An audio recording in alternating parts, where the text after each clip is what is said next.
I was a senior in high school, Sayville High School.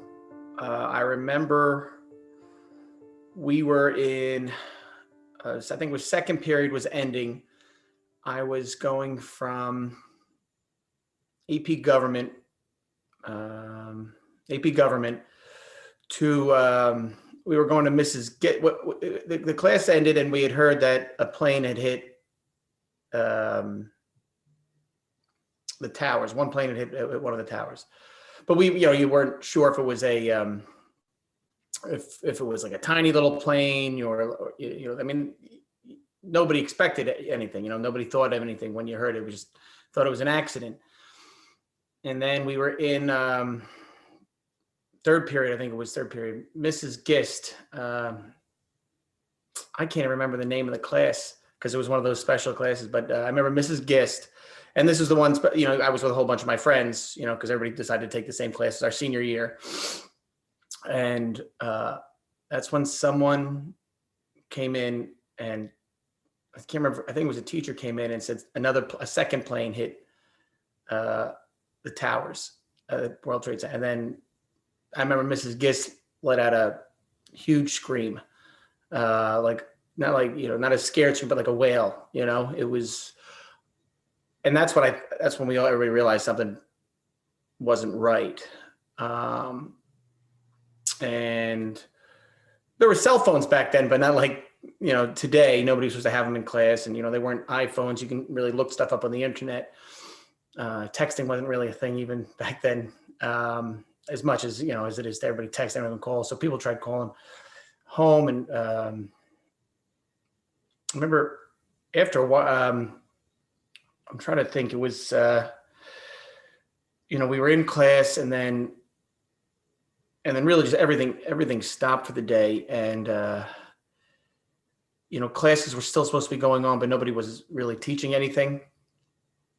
And I remember going down into the basement. Everybody was pretty sure. Some kids were just leaving school, going home. They were just. School wasn't really enforcing anything at Sayville High School. And I remember I went into the basement. I don't remember why I went into the basement, but I can't remember if I had a classroom, but I was down there and that's where they had the technology. That's where the technology classrooms were. That's where the home ec classroom was. That's where the photography, and they had their own little special teacher's lounge down there with a TV. And that's where I was a senior.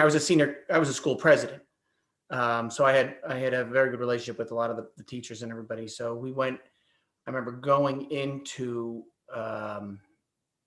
the room and watching the TV, the news coverage.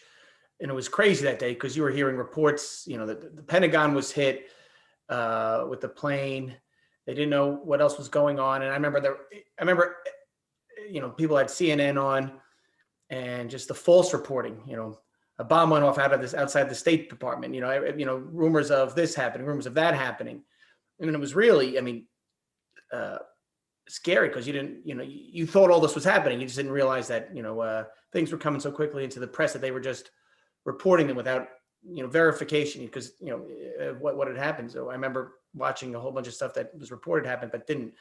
But it was myself. I think I was the only student in the class. I remember it was Mrs. Garzione was a Spanish teacher, and she was downstairs watching with us, and Mrs. Gwendell, and God, it's funny I haven't said those names in 20 years, but it's amazing when they pop into your head. And I remember watching and just I remember the teachers were just so upset as well. I mean, you don't realize if I think back, I don't know if I realized how bad it was. I mean, how bad it was, but, it's just really how bad it was. If I was an adult, if I was my age then, now, if I was what I was now back then, I think it would have been just much more devastating. It was devastating, but, as a high school student, I didn't know anybody that worked. I didn't think I knew anybody that worked in the World Trade Center. I didn't, people whose dads are firemen, whose dads are in insurance, whose dads are cops in the city. But, you know, you just don't picture that in, but I think about it now. But I remember being down in the, by the time we had gotten down, I remember the first tower had collapsed. So I didn't see that live. And they kept, I remember replaying it. And we were down there watching. It was myself and a couple teachers. All my friends had pretty much gone home at this point. And I just, you know, I didn't feel right leaving. I don't know why. But I remember watching, and then they kept replaying the first tower falling. And then I remember we thought it was a replay of the tower falling when the second one collapsed. And I was seeing that live, you know, it's burnt. If I could paint, if I could draw a picture, it's still burnt into my memory as to what happened that day, and watching this all live, you know, high school student. And by at that point, I mean, the afternoon, I remember nothing was, I don't think most of the cell phones were down. You couldn't really get in touch with anyone. I remember, you know, school ended at 2:00. I went home, I drove home, and you just glue yourself to the TV, watching. Sort of reminds me of, you know, the Columbine shooting, but, you know, you just turn the TV on and you just watch it and you don't turn it off. And, you know, I remember some of my friends didn't take it as seriously, like, oh, I wonder if we'll be off from school tomorrow. I wonder what's, you know, that was their concern. I just remember watching and waiting to see, you know, what was going on. And I remember,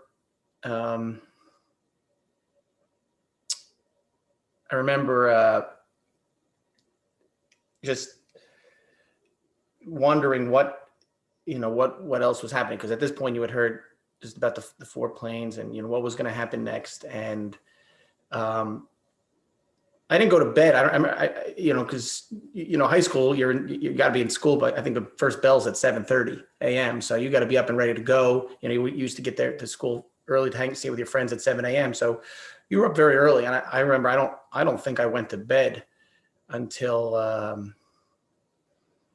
you know, well into the early morning, because you just were watching and just,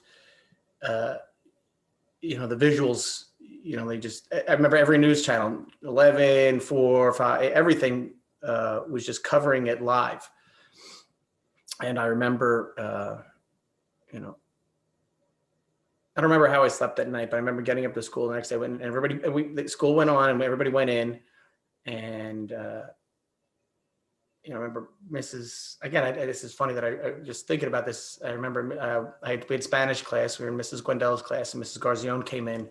She was one of the teachers who was in the basement that when we were watching it together. And I guess I had, you know, when she was so upset watching, I guess I was rubbing her back and, you know, trying to console her.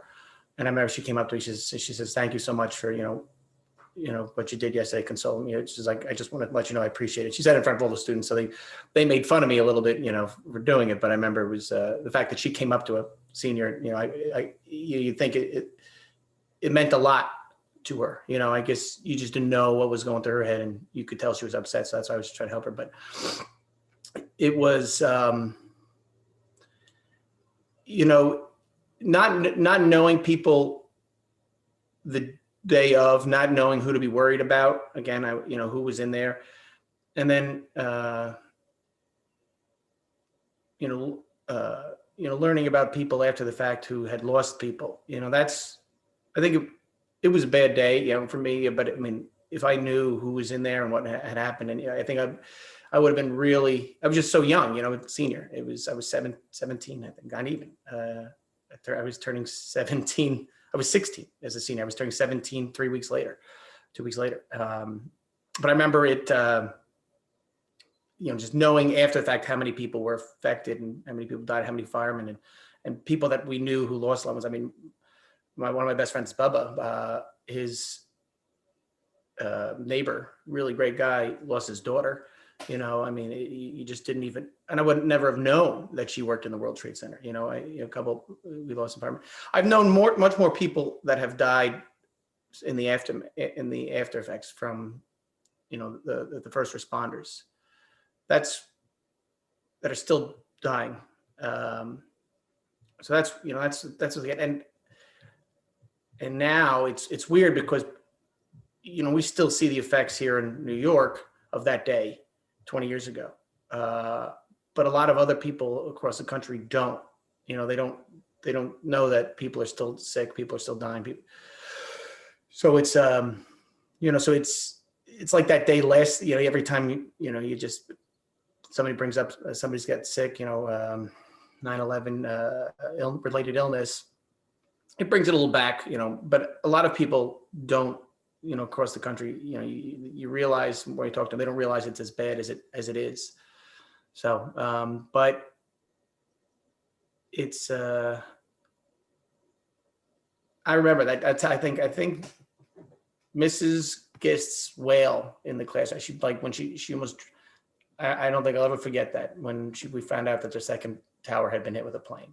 Cause that's exactly the moment we knew that this was not an accident. And I think that'll always, remember she she was a short lady. So I remember she just got, I don't know if she dropped to her knees but she was just devastated. And just, you hear that. And again, that's like it's burned into my brain. So. Were regular classes held, or did you discuss in class in the following days what happened? How was it handled by the teachers and the administration? I think, nobody knew how to react to it. A lot of people were walking on eggshells. I don't remember having, I think people were just waiting to see what happened with the aftermath. It was also new, the recovery effect was, to people in there, it was, so there wasn't an original reaction, I think, right away. I think people were just walking on eggshells. They tried to, it was regular classes, but I don't think much was learned that week. I don't think much was taught. We had regular scheduled classes. We went from class to class. I do remember I worked at the local hardware store, Brinkman Hardware, and we sold American flags. And I remember going into work the next day, Wednesday, and everyone, we sold out of flags. People were buying bunting, anything that had red, white, and blue. People were coming in buying buckets, masks, everything to ship in to help the effort. That was amazing. The 5-gallon buckets, the masks, the gloves. People were calling up and spending a fortune. For me, when I was a kid, a fortune, a couple $100 each. To send into the recovery effort. What could we send in? People need masks. People need gloves. People need goggles. Bucket. I remember that went on for quite a while at the hardware store. You were only 16, so you have such a different perspective. Did 9/11 in any way change your life or your perspective? The fact that something like that could, happen in America. It was, I imagine it was the same way people felt after Pearl Harbor. It's like, you just didn't expect that would happen here. You always see that things like this happen in other places. And, it brought it home. And again, it's, that day, it didn't just end that day, the lasting effects of that, and what it has had on,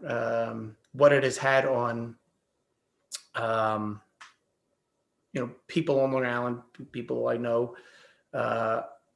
There's a woman who lives around the block I work. She does stuff with she lost her husband. It's just the fact that it happened, you couldn't believe it. It was surreal. It was, how did this happen to America? We say today that 9/11 didn't end on 9/11, and you made reference to that. There are actually, and this is a conservative estimate, up to 400,000 people at risk of 9/11 illnesses today. those who lived in the area, those who returned to work in the area, those who went to school in the area, of course, all of those who were working on the pile. Now, my People thoughts, that took mass transit, the buses right, that were used that day that weren't properly cleaned, and people took them. right. I mean, Exactly. And your predecessor was just so spectacular in helping the 9/11 community. But here's my thought, and perhaps you can give me your thoughts on this. And this is a pretty radical thought. I love the fact, I mean, it took forever, but I love that our government finally did the right thing and set up the World Trade Center Health Program to give free lifetime health care. And people tell me it's the best health care of their lives in every single state if you come down with a 9/11 illness. Love that. And by the way, there were responders who came in from every single state. mhm. And these responders are not connecting the dots to their cancers and respiratory illnesses over the last 19 years. So we have that. And we have the Victim Compensation Fund, which is in place for 70 years. The government set up these programs. Great. They're not doing anything to contact these people. It's sort of left to the victims to find out that the programs exist. Thus, people like me trying to, in any way, find these people to let them know what is available to them. My thought, as just an ordinary citizen, is if I owe the IRS money, they sure as hell would find me. So Yeah. why can't our government find the people who were there? It is a limited time that this period is covered, from 9/11 to 8 months after, below Canal Street, for the most part. I just don't get it, Congressman. I agree with it was, but as Pete would tell you, and as some of my colleagues now down in Washington have said, getting what he got done was a huge lift, because I talked about, people don't realize the lasting effects. They don't see people, Congress people from other states. They're like, well, no, we don't need to set this up. Why do we still need to set this up? That was 20 years ago, or that was 18 years ago. Pete used to go around. Pete, they said, and this is colleagues who serve with Pete. Now I serve with them in Washington. Love Pete. He was a very quiet guy until he was very passionate about something. And then he would go around and really, he wouldn't take shit, from many That's people, fine. especially when it came to 9/11. And, he was very passionate, and the bill probably doesn't get passed if it wasn't for what he did in the House. I'm trying to take up the mantle. I have some of Pete's staff. My chief was with Pete as his deputy, who worked very hard on this bill. There's still a lot more that has to be done. I'm working on something with Congressman Nadler and some other members right now on this, dealing with the Victim Compensation Fund and making sure that not the fund, but it's the staff, the people who run it, are also properly funded, so everything gets, the applications can get processed. It's an issue, you're fighting for every inch with this fund, with this, and luckily there's a bipartisan group of members in Congress, especially from New York and New Jersey, that will push to get make sure that now it's properly funded, to make sure that it's properly run, to make sure, and you're right, the next step would be to make sure people properly know that it's there. But we have to fight for every inch that we get with this program. But can you It's think of not a on the way? top. It's not the top issue for people. Of course not. Yeah. However, it is going to be at the forefront, seeing that we're coming up on the 20-year commemoration. It is absolutely the appropriate time to say, hey, find these people, contact them, tell them what help is available, tell them that if she had breast cancer and she was there, that's the number one 9/11 cancer in women. Prostate cancer is the number one in men. In men, and overall skin cancer is the number one 9/11 cancer. So I guess I'm sort of imploring you to help to find these people.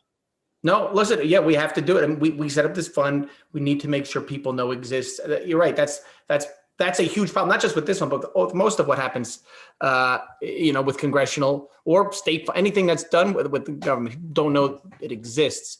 So I think that's a very good idea. I think that's something that, it can't, you're right. It can't be that hard to find people, or at least to notify them, it's,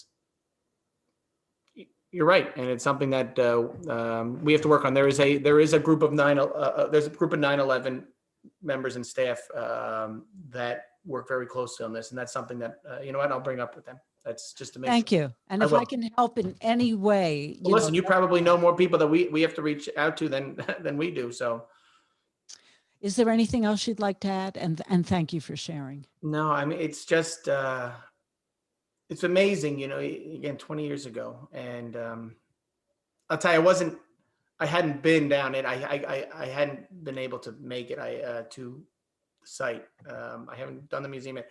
I just wasn't ready.